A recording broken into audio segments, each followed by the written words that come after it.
Olá, seja muito bem-vindo a mais um Conexão Legislativa aqui na Rede Alesp. A gente conversa hoje com o deputado Paulo Fiorilo, do Partido dos Trabalhadores. Vamos conversar um pouquinho aí dessa situação que nós vivemos da pandemia. Estamos em fase vermelha, com restrições, né? Chamada pelo governo do estado como uma fase emergencial, e pouco o Brasil tem evoluído na questão aí das vacinas. O deputado Paulo Fiorilo apresentou o projeto 108 de 2021, que fala exatamente sobre isso.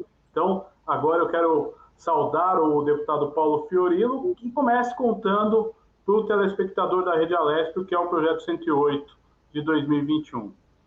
Obrigado, Guga. É um prazer participar do Conexão Legislativa.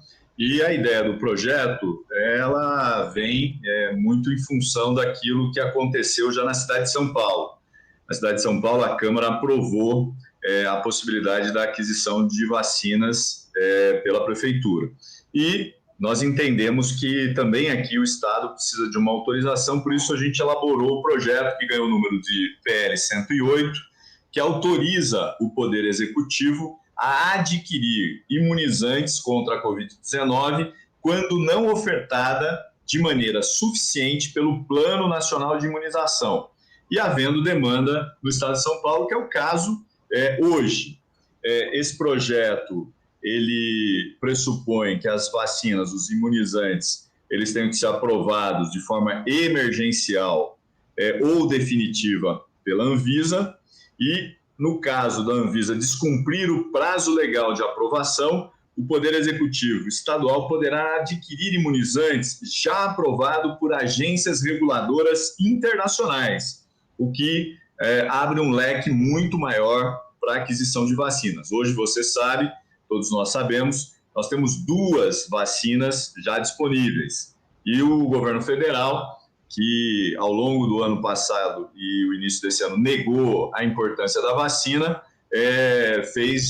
assinou acordo com a Pfizer e com a Janssen. Só que assim, não temos ainda nenhuma dose dessas 2 vacinas e a vacina que deve ser produzida pela Fiocruz também tem sido entregue em número insuficiente para dar conta do Plano Nacional de Imunização.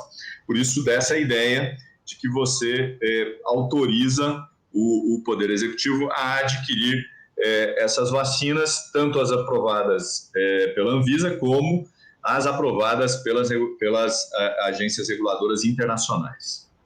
Agora, deputado, eu gostaria que dentro desse assunto ainda o senhor comentasse a morosidade. Nós temos a Coronavac, que é a vacina do Instituto Butantan, temos a vacina de Oxford, que a produção é da Fiocruz, mas eu vejo hoje, por exemplo, o governador do estado de São Paulo anunciou entrega de 3 milhões de doses. Enquanto isso, a Fiocruz, 500 mil doses. Quer dizer, é um ritmo muito lento, muito moroso, e hoje nós só temos essas 2 vacinas. Eu queria que nessa linha o senhor comentasse uma certa demora, né, para a aquisição de novas vacinas, aprovação da Anvisa. Nós temos há quase um mês já a vacina da Pfizer aprovada e nenhuma dose aplicada.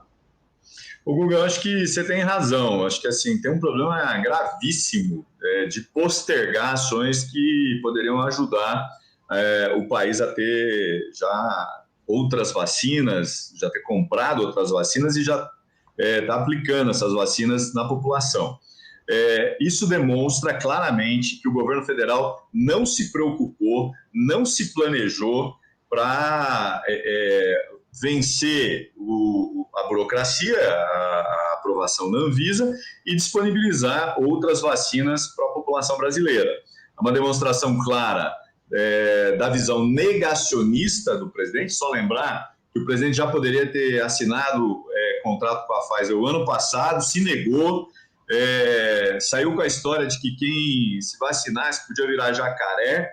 Na realidade, o que a gente está virando é número de óbitos a cada dia no país, batendo quase em 3 mil óbitos, um absurdo e uma irresponsabilidade do governo federal. Por outro lado, você também tem um governo do estado que apostou em uma vacina, na Coronavac, e que tem sido responsável por alimentar o Plano Nacional, o que também é muito pouco. Vou dar um exemplo. O governador do Maranhão assinou hoje aquela vacina russa, Sputnik V. Sputnik, exatamente. E o governo do estado ainda não tem nenhum protocolo, porque não aprovou o projeto autorizando. Por isso que, na minha opinião, tanto o governo federal como o governo estadual erram muito. Porque se colocou como um negacionista, tentando dialogar com aqueles que não acreditam na ciência, na vacina, não acreditam no estudo científico. E o outro, preocupado com a sua projeção, se contrapondo ao governo federal para se projetar para a eleição de 2022.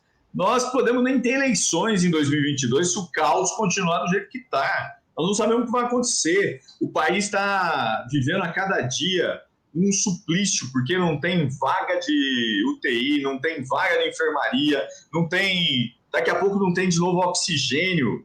O governador, na última coletiva, disse, não faltará oxigênio. Beleza, falar é fácil, o problema é cumprir, porque nós estamos vendo o que está acontecendo no país. Então, na minha opinião, tanto um quanto o outro erraram muito, erraram feio, uma barberagem, porque um negou e o outro apostou apenas em uma vacina que já se mostrou importante, mas o próprio governador já poderia ter assinado também com outras empresas que produzem o imunizante. É uma pena que quem sofre são os moradores do estado e do país, que não tem vacina e vê o plano de vacinação ser suspenso a cada semana. O Rio de Janeiro vive isso, São Paulo ainda não viveu, mas cidades do estado já viveram por falta de doses.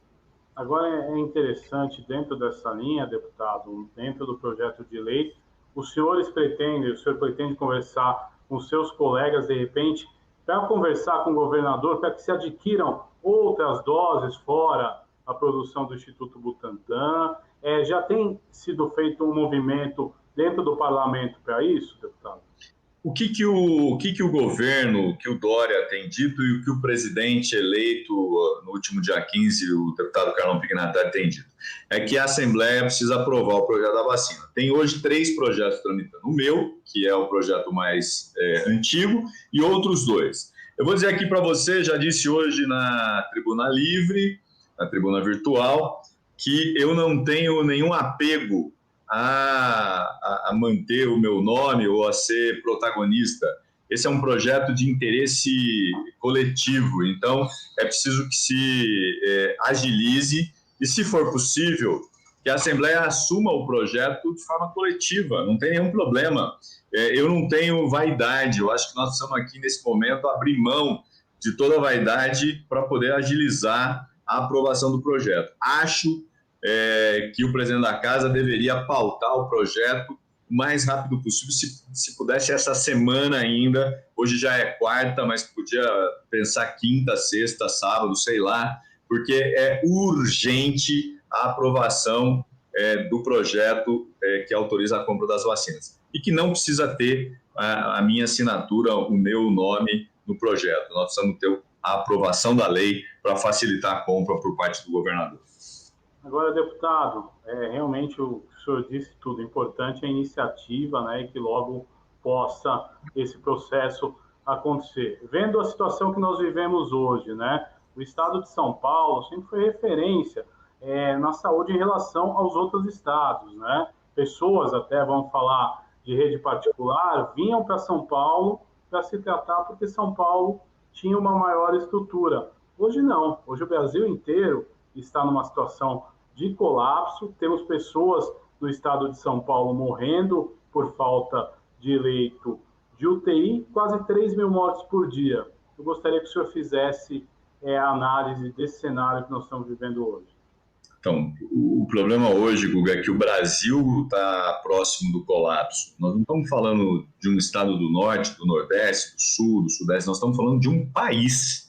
A Organização Mundial da Saúde tem toda vez feito referência negativa ao Brasil, porque não tem sido efetivo no combate à Covid, por falta de medidas preventivas, porque o governo do Bolsonaro não orienta, ao contrário, desorienta. E nós estamos percebendo isso quando você não tem vaga. E nós não estamos falando de vagas só no sistema público de saúde, nós estamos falando de vagas em hospitais particulares, de uma rede estruturada aqui na cidade de São Paulo, no estado. Você, agora mesmo tendo dinheiro, não tem vaga. Então, ou as pessoas se conscientizam da importância das medidas protetivas, e o governo federal e os governos estaduais, assim como fez o governo do Maranhão, inicia um processo rápido de compra de vacinas. As vacinas do Maranhão só serão entregues em abril. Então, nós estamos falando de 15, 20 dias. E é importante que todos os estados façam um esforço de comprar vacinas. Nós não podemos esperar o governo federal negacionista que não se preocupa. É preciso que os estados, os governadores que se preocupam com a vida do seu povo, façam a compra o mais rápido possível. Se o Brasil colapsar, não haverá saída, senão a busca de medidas mais duras, como, por exemplo, lockdown. Tem gente, principalmente os negacionistas, que dizem que lockdown não funciona. Não funciona, vírgula. Veja o resultado em Araraquara, que teve uma diminuição no caso das UTIs, das internações em UTIs. Não diminuiu a internação na enfermaria, porque Araraquara está recebendo pacientes de outras cidades que estão colapsando. Araraquara é um exemplo positivo para o Brasil. A gente podia usar exemplos do mundo para o Brasil. Então, aqueles que querem negar que, infelizmente, o lockdown é uma saída, esses vão negar, inclusive, a vacina. Possivelmente são adeptos de que vacina vira jacaré. Então, nós não podemos dar ouvidos a pessoas que divulgam fake news, que não contribuem de maneira nenhuma com medidas que podem proteger o outro. Né? O governador de Minas, o governador Zema, usou uma expressão forte. Se você sai sem motivo na rua, você é um assassino. E eu acho que é isso mesmo. Se você defende ideias negacionistas, você é um assassino. Assassino, porque você está colocando em risco a vida dos outros, está colocando em risco a vida do seu próximo, de um parente, de um amigo. Então, é preciso dar um basta.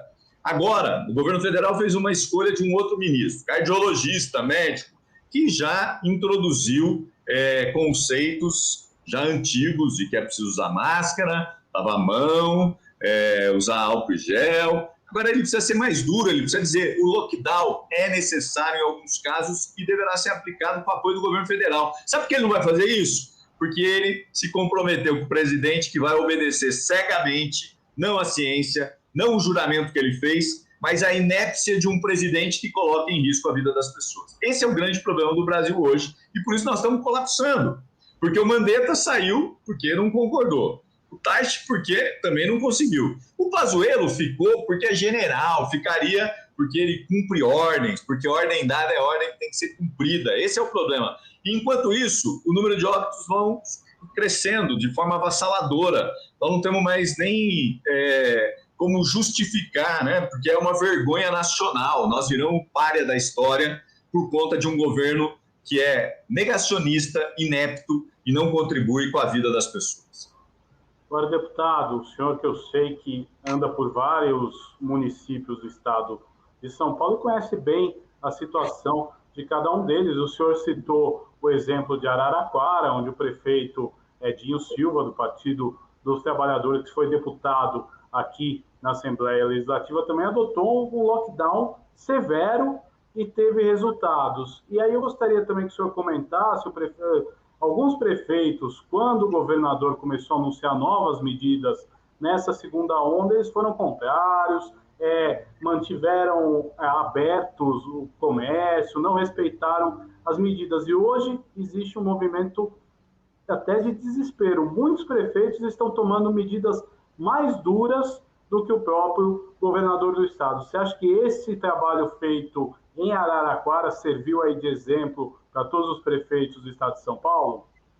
Para todos eu não sei, Guga, porque tem alguns que vão continuar negacionistas. Se a gente pegar a prefeita de Bauru, tem 108% de leitos ocupados, então não tem mais leitos de UTI. E ela insiste na abertura do comércio, na ideia de salvar a economia. Eu não sei até quando ela vai salvar a economia, se você não tiver leitos suficientes para receber aqueles que estão com a Covid. Eu acho que tem outras medidas necessárias, lockdown é uma delas, mas você precisa também proteger. O governador Helder Barbalho anunciou um pacote de 500 milhões em que ele protege aqueles que são os mais frágeis. Essas medidas precisam ser tomadas. O governador Dória anunciou agora recentemente medidas nesse sentido, mas na minha opinião ainda muito aquém daquilo que o governo precisa. Por exemplo, você precisa olhar o pequeno comerciante. Não basta abrir um crédito de 50 milhões, você precisa abrir crédito de 200 milhões, até porque aqui nós estamos falando do maior estado da federação, da potência econômica, da locomotiva. Então, as medidas do governador ainda são tímidas, na minha opinião, se comparadas com medidas que foram tomadas, por exemplo, pelo governador Helder Barbalho, de um estado mais carente, mais pobre, mas que teve a coragem para poder salvar as cidades que vão entrar em lockdown e os segmentos econômicos que precisam de ajuda, em especial restaurantes, bares, o pessoal da cultura, salão de cabeleireiro, academias, que são segmentos que no lockdown ou mesmo na fase de restrição precisam ficar fechados. Então, eu acho que é preciso pensar medidas como lockdown, como fechamento, mas também é preciso pensar medidas protetivas, porque senão é muito fácil falar, fique em casa. Bom, tá bom, eu fico em casa, mas como é que eu vou pagar as minhas contas, como é que eu vou sobreviver, como é que eu vou manter o meu comércio? Eu acho que são duas questões que estão diretamente ligadas e que o poder público precisa agir de forma organizada para poder sair desse momento tão triste, tão difícil que a gente vive. Agora, você, na tua visão, o governador João Dória, quando anunciou essas medidas, ele procurou deixar claro que isso seria uma medida inicial que o presidente da República, o ministro da Economia deviam tomar. O senhor acha mesmo que precisa partir primeiro lá de cima e depois os estados e os municípios apoiarem essas medidas? Porque hoje, se a gente for pensar na data de hoje, da gravação desse programa, não existe auxílio nenhum, né, deputado? O governo federal, Guga, tem responsabilidades na política econômica, ele tem responsabilidades nas políticas assistenciais e ele tem a responsabilidade de conduzir uma nação. Óbvio que já ficou claro que tanto os municípios como o Estado também têm suas prerrogativas. Agora, o governo federal não pode se isentar da sua responsabilidade. Quem pode emitir moeda é o governo federal, não são os governos estaduais nem os municipais. Então, é preciso que o governo federal assuma a parcela da sua responsabilidade. E ele podia começar com medidas fáceis, mudar a postura com relação ao combate à Covid, orientando as pessoas a não se aglomerarem, isolamento social, uso de máscara, álcool em gel e assim por diante. Isso ajudaria muito já. Agora, deputado, outra questão dentro disso, muitas categorias, até alguns parlamentares defendem vacinação prioritária para alguns grupos. Eu vou citar alguns, mas são muitos. Por exemplo, professores, profissionais da segurança pública. O que o senhor acha a respeito disso? Essa vacinação prioritária, ela pode reaquecer a economia mais rápido? Eu tenho total concordância, eu acho que tem segmentos que precisam ser vacinados, até para você retomar, por exemplo, a educação. É fundamental que os professores tenham vacina. Agora, o professor pressiona o prefeito, que não pode resolver porque ele não tem vacina. Pressiona o governador, que não pode resolver porque ele não tem vacina. Quem é que tem que decidir? O governo federal. Mas não basta o governo federal dizer assim, ó, eu vou vacinar professor, se não disponibilizar vacina. Então, é preciso ter vacina para professores, para os agentes da segurança pública, para as penitenciárias, é preciso ter vacina, por exemplo, para os que têm comorbidade. Eu falei agora, recentemente, com uma senhora que acompanha, criou um movimento das pessoas que têm câncer e que ela está preocupada porque teriam tirado essas pessoas da lista de comorbidade. Estou discutindo, inclusive, com os deputados federais para saber se houve alguma mudança, porque esse também é um público que precisa ser vacinado. Eu tive um exemplo, a mãe do meu chefe de gabinete foi tomar a vacina, chegou lá, disse que está no tratamento de câncer, a pessoa não deu a vacina. Então, assim, é preciso ter uma orientação clara para que as pessoas saibam exatamente qual é o público que deve ser vacinado. E nesse caso específico, eu sou favorável se inclua as profissões que são as mais vulneráveis. Você tem outros, por exemplo, o pessoal que continua trabalhando na limpeza pública, aqueles que precisam estar no dia a dia da manutenção da cidade. Então é preciso ter escala, porque qual é a diferença do policial que tem que atender chamada, que tem que estar em contato com a população, de outros setores que estão vacinados, né? Óbvio, a gente vacinou primeiro médicos, enfermeiros, quem está na linha de frente da Covid, mas você precisa avançar, porque esses também podem se contaminar, até porque essa cepa que hoje circula, ela é muito mais agressiva, colocando em risco a vida de milhares de pessoas, e é preciso que o maior número de pessoas que estão no dia a dia nas ruas, você podia falar dos condutores do transporte público também, né, que são segmentos importantes e necessários. Agora, deputado Paulo Fiorilo, o senhor tocou num assunto importante, é um assunto polêmico. Desde o começo da pandemia se fala na questão do transporte coletivo lotado, e isso pode ser fase azul, amarela, laranja, roxa, sempre o transporte coletivo está lotado. O senhor vê alguma sugestão, alguma solução para isso? É difícil. Araraquara enfrentou essa questão quando determinou o lockdown, ela paralisou o transporte público por um período. Óbvio que é difícil, porque você tem os profissionais de saúde, você tem enfermeiros, você tem aqueles que precisam atender. No lockdown, os outros segmentos estão fechados, mas esses não. Então, acho que no caso do transporte público, apenas medidas restritivas poderiam diminuir a circulação das pessoas, diminuir o número de pessoas nos coletivos, nos trens, metrôs. Agora, não é fácil, porque, repare, nós estamos na fase mais restritiva e, mesmo assim, você tem aglomeração. Vi hoje de manhã o trem lá na Estação da Luz, milhares de pessoas descendo das composições e se aglomerando. Então, assim, é preciso também buscar alternativas. O governador apresentou um roteiro de horários diferenciados, mas é difícil, porque cada um tem uma lógica, tem um horário. Agora, o que eu acho que está faltando, Guga, era um estudo mais preciso sobre a contaminação nesses meios de transporte. Porque, assim, repare, a gente está falando do aumento, mas a gente não consegue também identificar se o aumento também se deu pelas festas, pelas férias, pelo transporte. Por quê? Porque nós não temos testes. Aliás, o governo federal perdeu uma quantidade enorme de testes que ficaram armazenados. O Brasil carece de uma política de testagem grande, o que poderia ajudar a identificar os segmentos mais vulneráveis e, a partir daí, também ter uma intervenção melhor por parte da saúde pública. Infelizmente, a gente não tem e continuamos sofrendo com a aglomeração no transporte público. Se tivesse pesquisa, se tivesse algum estudo mais profundo, talvez fosse mais fácil identificar se esse tipo de aglomeração coloca as pessoas em risco ou não. Porque, normalmente, Guga, quem usa o transporte coletivo sabe, você entra mudo e sai calado. Portanto, você não tem gente falando, comendo, e todo mundo de máscara. Eu não sei se isso reduz enquanto o risco de contágio. Mas eu não sou cientista, eu sou aqui só um observador desse problema que você colocou e que eu acho que precisa ser enfrentado.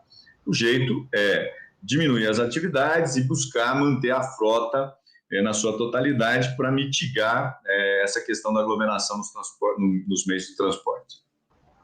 Ainda dentro desse mesmo assunto, você acha que a população ela está com dificuldade para entender os cuidados devido a tanta informação que chega e, ora, o governo federal fala uma coisa, o governo estadual fala outra? E você acha que essa diferença, né, nas informações que chegam à população confundem e faz com que eles se contaminem mais? Eu acho que assim, o grande problema hoje, Guga, para a população é essa lógica desencontrada de informações. Fake news, governo federal. Então, isso acaba levando as pessoas a duvidarem e também a praticarem atos que não deveriam. Mas você tem muita gente, às vezes, está sem máscara. Máscara hoje é um acessório fundamental. Você não sai mais de casa, você não entra em nenhum lugar sem máscara. Infelizmente, tem muita gente que ainda não entendeu a importância da máscara ou usa incorretamente, né? Embaixo do queixo, com o nariz para fora. Elas não entenderam que a transmissão do vírus se dá pela boca, pelo nariz, pelos olhos, e não estão nem aí. Mas não estão nem aí porque ela tem um governo federal pregando que não tem nenhum problema, que as pessoas podem continuar, que brasileiro é forte, não morre e coisa do tipo. E a gente está vendo que o número de mortes aumenta de forma exponencial a cada dia. Isso é muito triste e, infelizmente, eu acho que a gente termina se tivesse um governo na mesma linha de todos os outros governos municipais e estaduais falando das medidas necessárias para evitar o contágio. Infelizmente, não é isso que acontece ainda. Agora, deputado, até para encerrar, nosso programa está chegando no final já, o senhor faz parte aí da Comissão de Relações Internacionais da Alesp. Na sua visão e na sua análise, que entende tanto do assunto, o Brasil pode sair arranhado mundialmente pela questão de como tratou a pandemia, em termos de relações exteriores, em termos de investimentos. Como o senhor analisa essa situação? Infelizmente, o Brasil já foi carimbado como um pária na questão do combate à Covid, não só pela OMS, mas pelos outros países. Assim, os países vizinhos, em especial a Argentina, o Uruguai, já estão pensando quais são as medidas que vão tomar para evitar que a variante brasileira atinja a sua população. Então, isso é uma demonstração clara da fragilidade do nosso governo federal. A imagem lá fora é muito ruim, né? As pessoas deixaram de acreditar na capacidade de coordenação do governo federal para combater a Covid-19. É possível recuperar? Claro que é. A gente viu aí medidas tomadas por governadores, por ex-presidentes. Agora, recentemente, o ex-presidente Lula propôs ao presidente Fernando Henrique, ao presidente Temer e a outros que pudessem fazer gestões junto aos seus contatos internacionais para tentar ajudar aí na compra e na disponibilização de vacinas para o Brasil.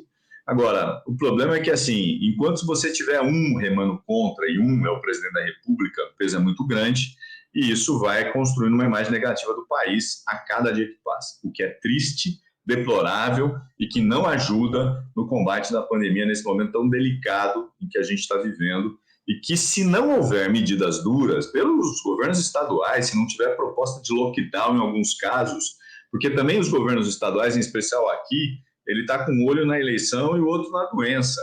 O problema é que o olho da eleição, às vezes, é muito mais afinado, muito mais preciso do que o da doença, o que é um risco para a gente que vive no estado de São Paulo e no Brasil como um todo.